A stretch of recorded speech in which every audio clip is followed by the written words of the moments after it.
In the summer of 1914, Europe stood at the peak of its power and prosperity. The continent's great empires controlled much of the world. Railways connected distant cities. Telegraph lines transmitted messages across oceans. Modern factories produced goods at unprecedented rates. The educated classes spoke confidently of progress, civilization, and the advancement of humanity. Yet beneath this veneer of confidence, Europe was a powder keg. Ancient rivalries, competing ambitions, and new technologies of destruction had created conditions for catastrophe. Within weeks, the continent would plunge into a war of such scale and horror that it would be called the Great War. A conflict that would claim more than 16 million lives and transform the world forever. This was not a war that anyone truly wanted, yet it was a war that no one could stop once it began. The story of how it started reveals the dangerous interplay of nationalism, military planning, diplomatic failure, and human miscalculation. The Europe of 1914 bore little resemblance to the Europe of today. 6 great powers dominated the continent: Britain, France, Germany, Austria-Hungary, Russia, and Italy. Beyond them lay the declining Ottoman Empire and a patchwork of smaller nations, particularly in the volatile Balkans. Germany had emerged as Europe's industrial giant following its unification in 1871. Under Kaiser Wilhelm II, who ascended the throne in 1888, Germany pursued an aggressive foreign policy that alarmed its neighbors. The Kaiser dismissed his grandfather's careful chancellor, Otto von Bismarck, and embarked on building a navy to rival Britain's.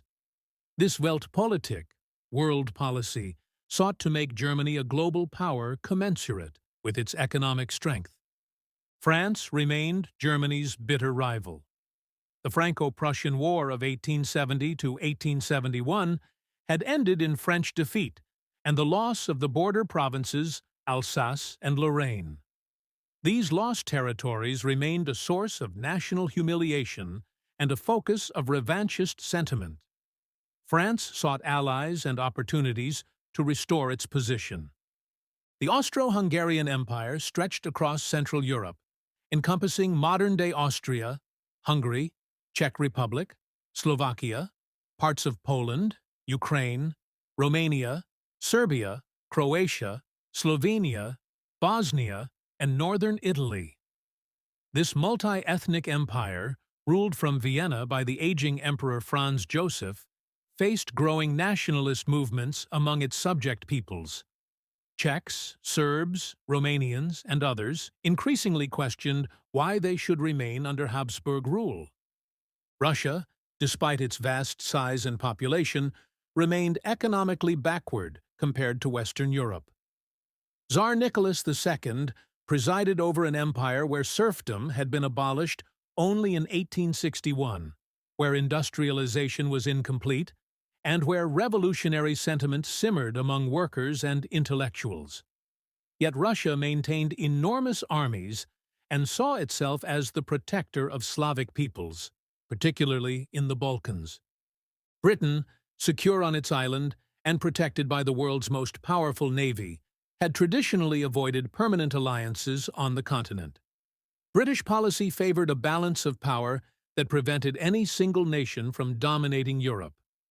However, German naval expansion and aggressive diplomacy had gradually pushed Britain toward closer relations with France and Russia.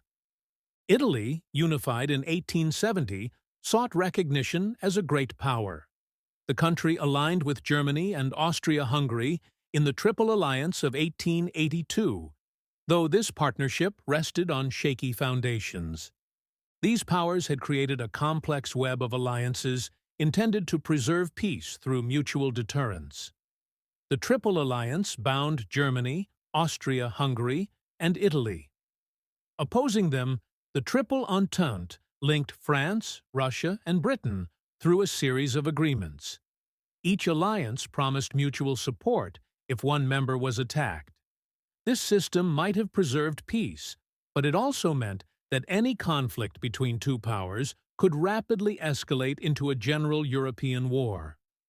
The most dangerous region was the Balkans. The Ottoman Empire's retreat from Europe had created a power vacuum. New nations like Serbia, Bulgaria, Greece, and Romania competed for territory and influence.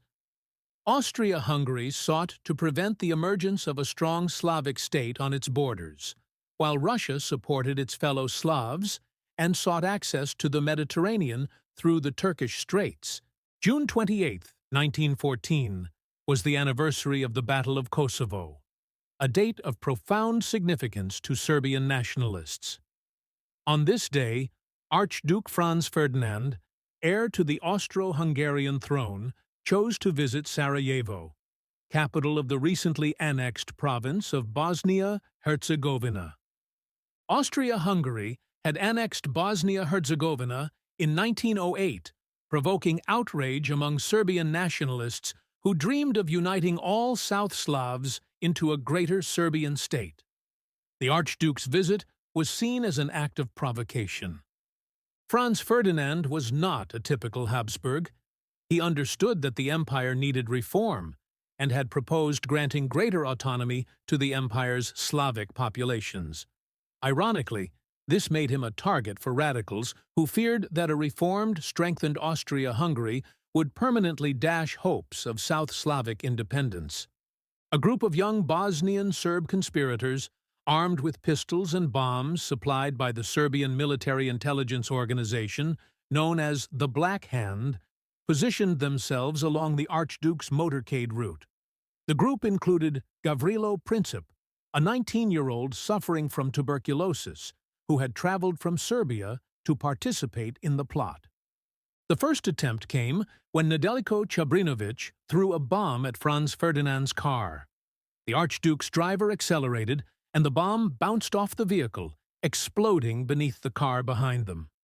Several people were wounded, including members of the Archduke's staff. Despite this attack, Franz Ferdinand insisted on visiting the wounded in the hospital. His security arrangements were chaotic. No one had properly planned a new route. As the motorcade headed toward the hospital, the driver took a wrong turn onto Franz Josef Street. When informed of his error, he stopped to reverse the vehicle. The car stalled directly in front of Gavrilo Princip, who had positioned himself at a sidewalk cafe after the failed bombing. Princip stepped forward, drew his pistol, and fired twice at point-blank range. One bullet struck Franz Ferdinand in the neck, severing his jugular vein. The other hit his wife, Sophie, in the abdomen. Both died within minutes. The assassination sent shockwaves through Europe. Yet war was not inevitable at this moment. What followed was a month of diplomatic maneuvering, ultimatums, mobilizations, and ultimately, catastrophic miscalculations. In Vienna, the Austro-Hungarian government saw the assassination as an opportunity to crush Serbia once and for all. Foreign Minister Count Leopold von Berchtold and Chief of Staff Konrad von Hötzendorf had long advocated military action against Serbia. The assassination provided the pretext they needed. However, Austria-Hungary could not move against Serbia without ensuring German support. If Austria-Hungary attacked Serbia, Russia would likely intervene. Without German backing, Austria-Hungary risked disaster. On July 5th, Austro-Hungarian envoys met with Kaiser Wilhelm II at his palace in Potsdam. The Kaiser, outraged by the assassination and convinced that Austria-Hungary needed to act decisively, promised full German support regardless of the consequences. This pledge, which historians call the blank check, was confirmed by German Chancellor Theobald von Bethmann-Hollweg. Germany's leaders believed they faced a narrowing window of opportunity. Russia was modernizing its military with French financial assistance. Within a few years, Russia would become too powerful to challenge.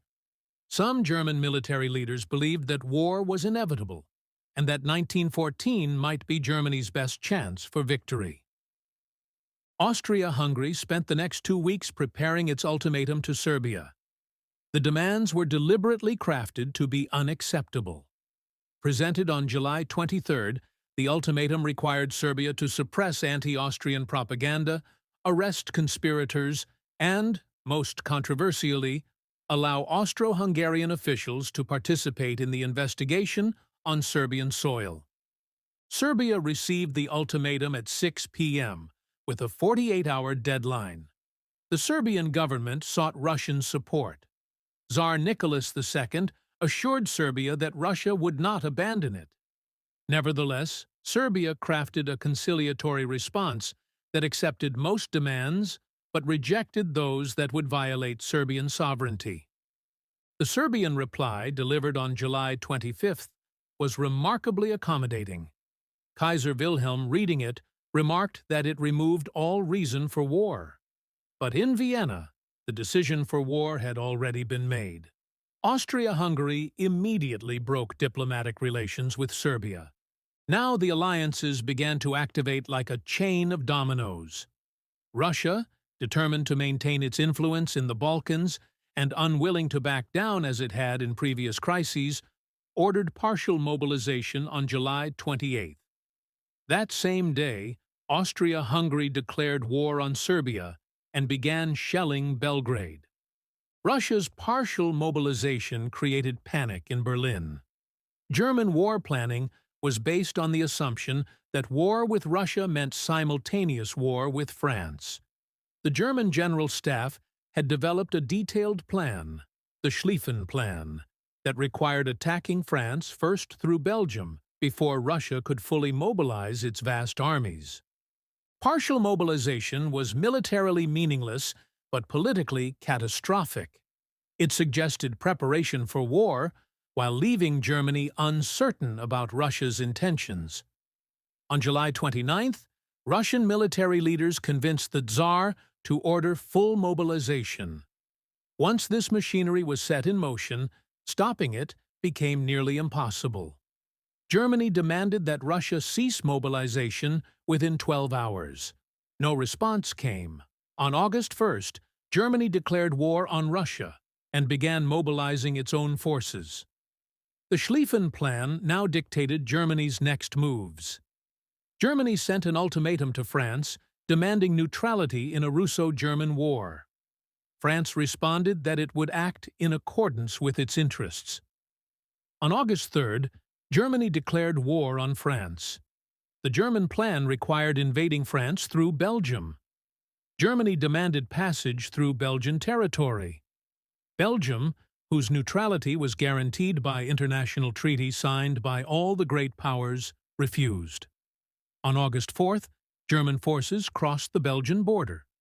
Britain had remained uncertain about its course of action.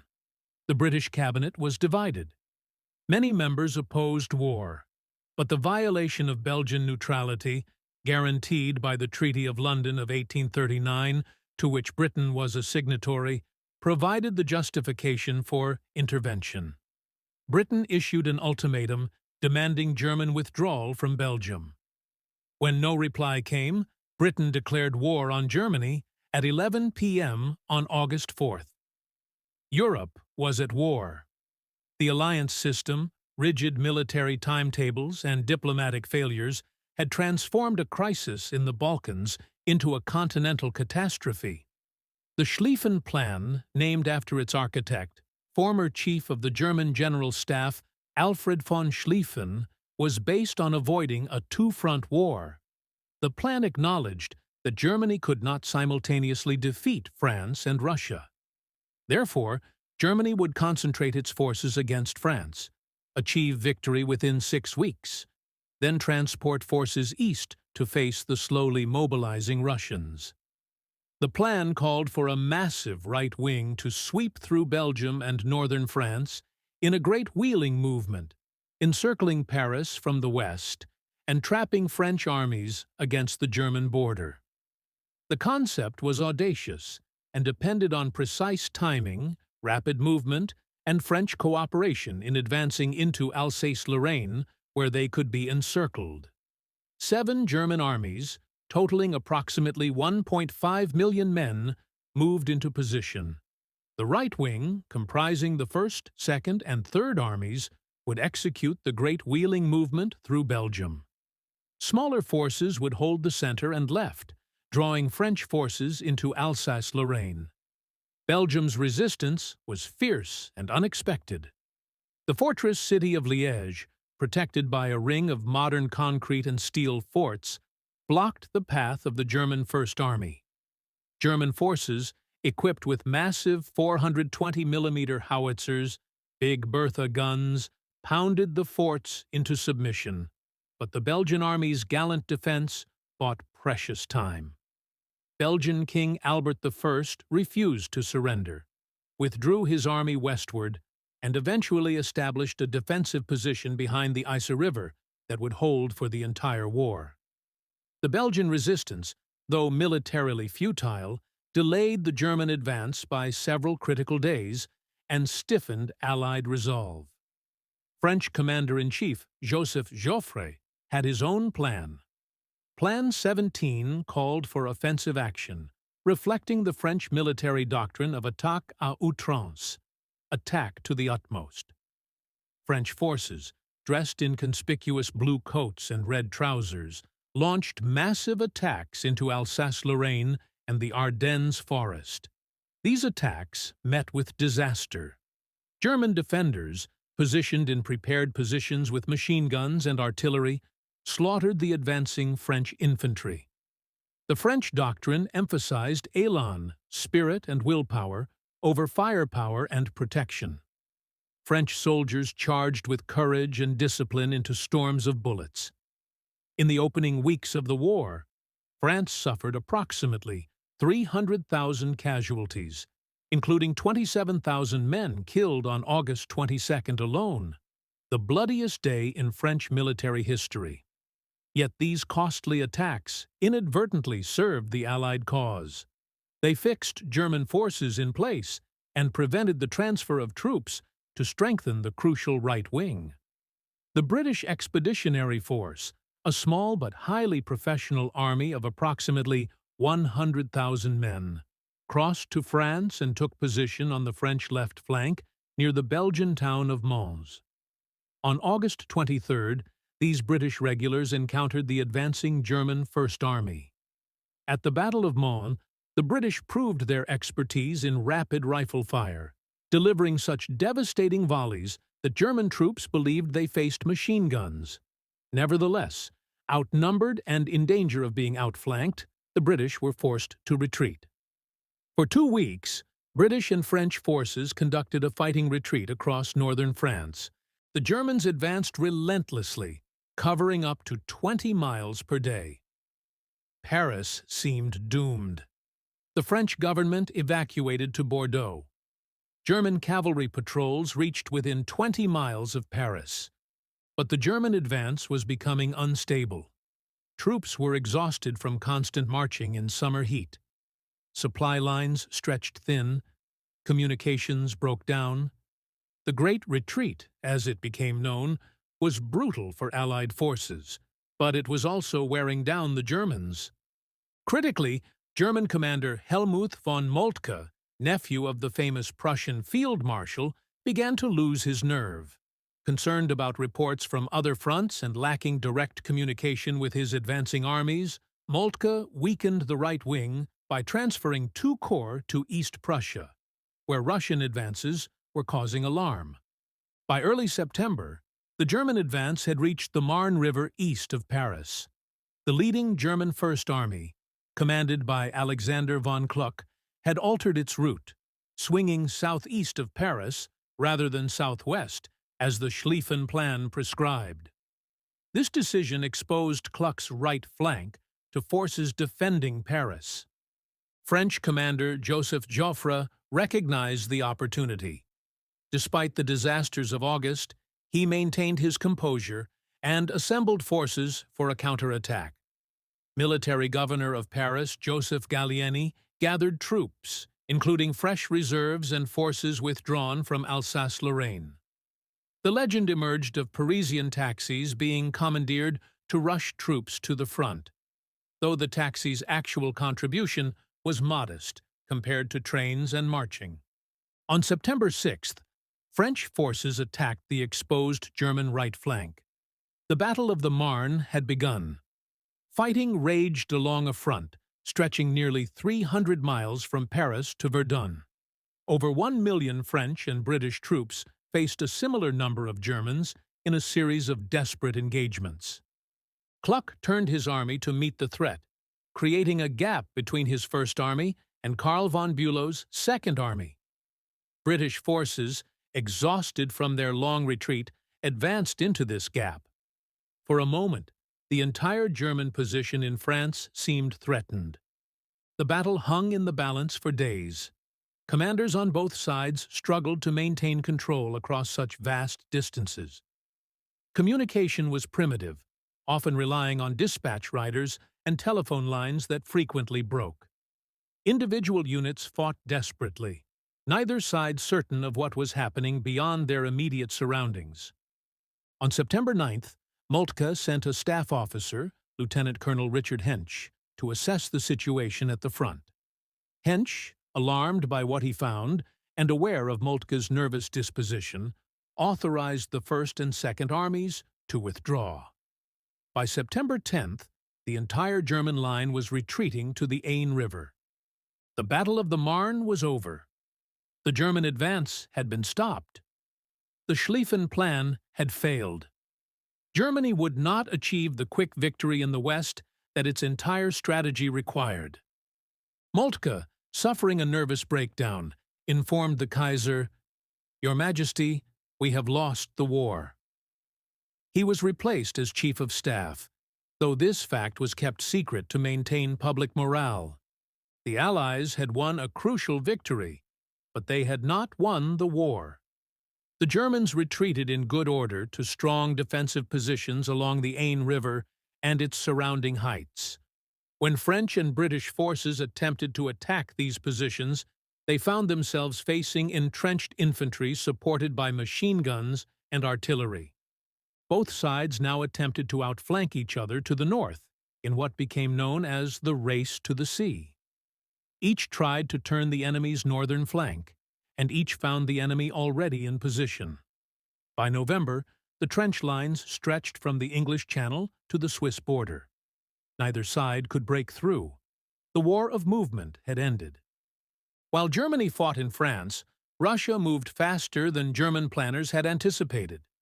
Despite incomplete mobilization, Russia launched 2 armies into East Prussia, Germany's vulnerable eastern province. The Russian First Army, commanded by Paul von Rennenkampf, advanced from the east. The Second Army, under Alexander Samsonov, moved from the south. Between them lay only the German Eighth Army, significantly outnumbered. Initial Russian advances caused near panic in Germany. East Prussia was home territory, and its invasion was both strategically dangerous and emotionally devastating. The German military command recalled Paul von Hindenburg from retirement and appointed him to command Eighth Army, with Erich Ludendorff as his chief of staff. Hindenburg and Ludendorff, benefiting from intercepted Russian radio communications transmitted uncoded, devised a bold plan. Using Germany's superior railway network, they would concentrate forces against Samsonov's Second Army before Rennenkampf could intervene. The resulting Battle of Tannenberg, fought from August 26th to 30, became one of history's great encirclement battles. German forces trapped Samsonov's army, capturing 92,000 Russians and destroying the army as a fighting force. Samsonov, overwhelmed by the disaster, walked into a forest and shot himself. 2 weeks later, German forces defeated Rennenkampf's First Army at the Battle of the Masurian Lakes, driving Russian forces from East Prussia. These victories made Hindenburg and Ludendorff national heroes. However, the Eastern victories had come at a cost. The 2 corps transferred from France might have made the difference at the Marne. Germany's attempt to fight on 2 fronts simultaneously, the very scenario the Schlieffen Plan was designed to avoid, had begun. Further south, Austria-Hungary's performance was dismal. Austrian forces invaded Serbia 3 times in 1914, and 3 times Serbian forces drove them back. Serbian soldiers, fighting to defend their homeland, proved far more effective than Austro-Hungarian forces expected. Against Russia, Austria-Hungary's situation was even worse. Russian forces advanced into the province of Galicia, capturing the important fortress of Przemyśl and threatening the mountain passes into Hungary.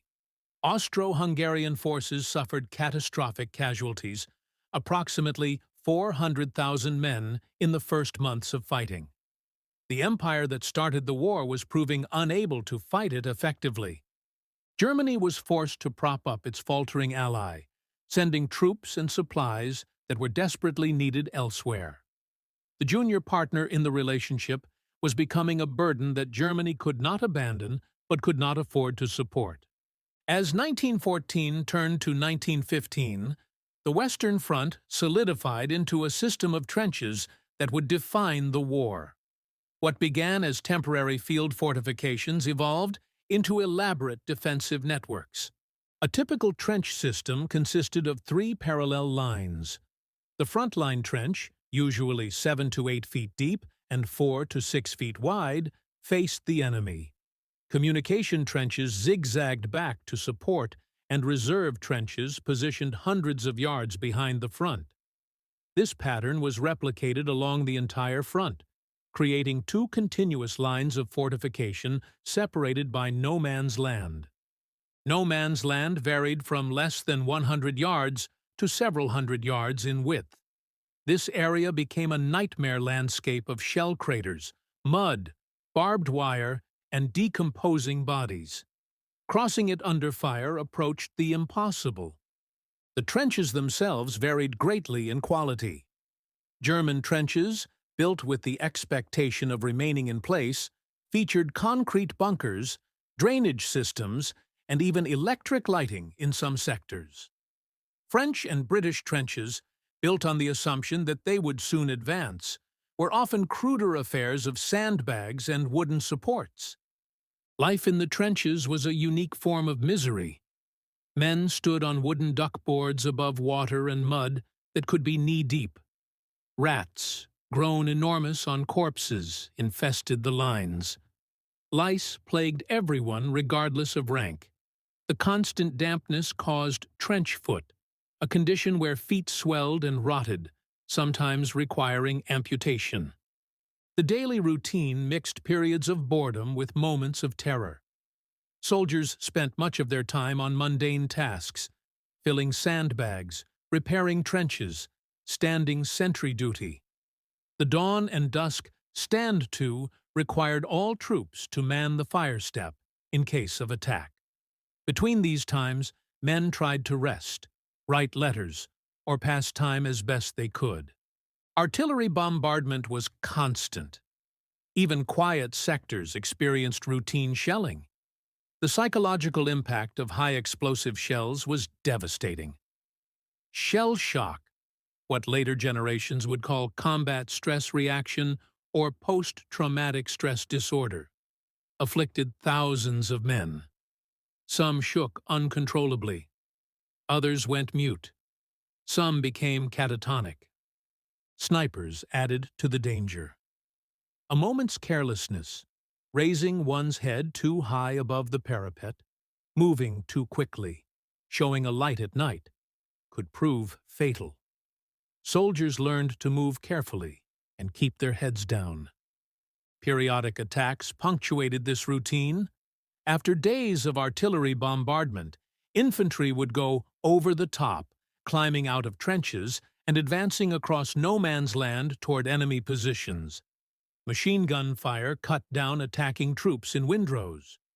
Artillery created casualties before men reached enemy lines. Even successful attacks might gain only a few hundred yards at the cost of thousands of lives. The technology of defense had surpassed the technology of offense. Machine guns, developed in the late 19th century and perfected by 1914, could fire 400 to 600 rounds per minute. A single gun could dominate hundreds of yards of front. Artillery had become more powerful, accurate, and devastating. Barbed wire created obstacles that were nearly impassable under fire. Yet military commanders, trained in an era when cavalry charges and infantry attacks could still win battles, struggled to adapt to these new conditions. They continued to believe that sufficient artillery preparation, followed by determined infantry assault, could break through enemy lines. They were consistently wrong, and their men paid the price for these miscalculations. Both sides sought solutions. The French developed the doctrine of methodical battle, using massive artillery to pulverize enemy positions before infantry advanced. The British placed faith in new weapons and technologies. The Germans refined their defensive tactics, creating defense in depth with multiple trench lines and counterattack formations. None of these innovations solved the fundamental problem: how to break through fortified positions defended by modern weapons. That problem would dominate the next 3 years of warfare. By the end of 1914, the Great War had assumed the form it would maintain for most of its duration. In the West, the armies faced each other across trenches that stretched from the Channel to Switzerland. In the East, the front was more mobile, but no less deadly. Austria-Hungary, the empire whose actions had triggered the war, was struggling to survive. The Ottoman Empire had entered the war on Germany's side, opening new fronts in the Middle East and the Caucasus. Casualties already numbered in the millions. France had lost 300,000 men dead. Germany had suffered similarly. Austria-Hungary's losses approached 800,000. Russia's casualties exceeded 1 million. The British Expeditionary Force, Britain's small professional army, had been nearly destroyed and was being replaced by volunteers. The war that was supposed to be over by Christmas 1914 would continue for 4 more years. The conflict that began as a European war would spread across the globe.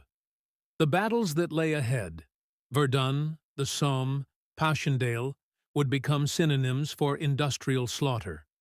The world that existed before August 1914 was gone.